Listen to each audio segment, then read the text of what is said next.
Most glitches look dangerous. Only a few actually win wars. Private Lizard break down the value. Most players evaluate cards based on how strong they look, big stats, flashy effects, or legendary rarity. But in the lost glitches, that way of thinking will actively lose you games.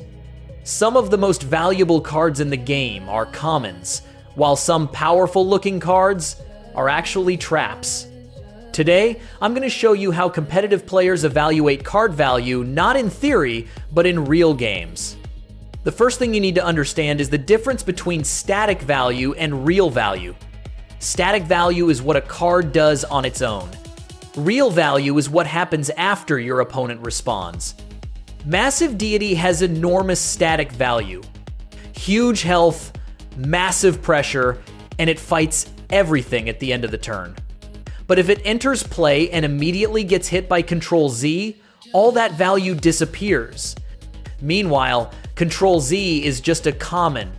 But trading 2 energy for an entire turn and forcing your opponent to replay their win condition is incredible real value. In competitive games, the most important resource isn't power, health, or even card draw. It's tempo. Tempo is about who is allowed to advance their game plan. Cards that remove tempo are often more valuable than cards that deal damage. A perfect example is Speedy Scrapper. Destroying it once is fine, but repeatedly deinitializing it is far better.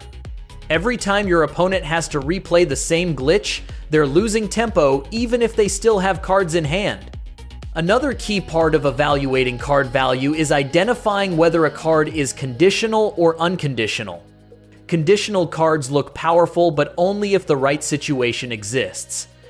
Unconditional cards do their job regardless of the board state.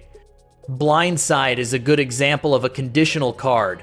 It's very strong, but only if the enemy is staggered. Control Z, on the other hand, is unconditional.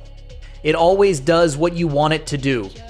In tournaments, unconditional effects are usually more valuable because they're never dead draws.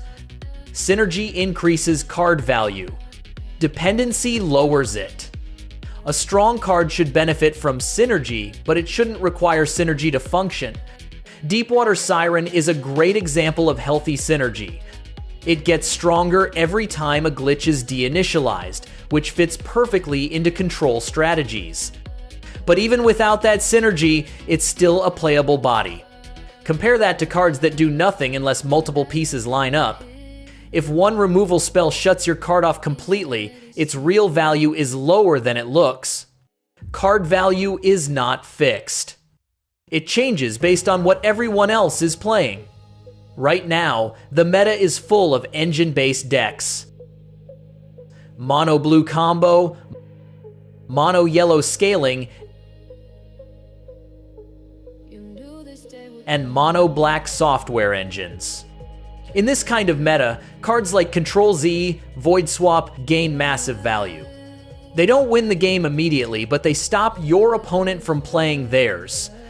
A card that's average in one meta can be game-winning in another. Here's a simple checklist you can use to evaluate any card in the lost glitches.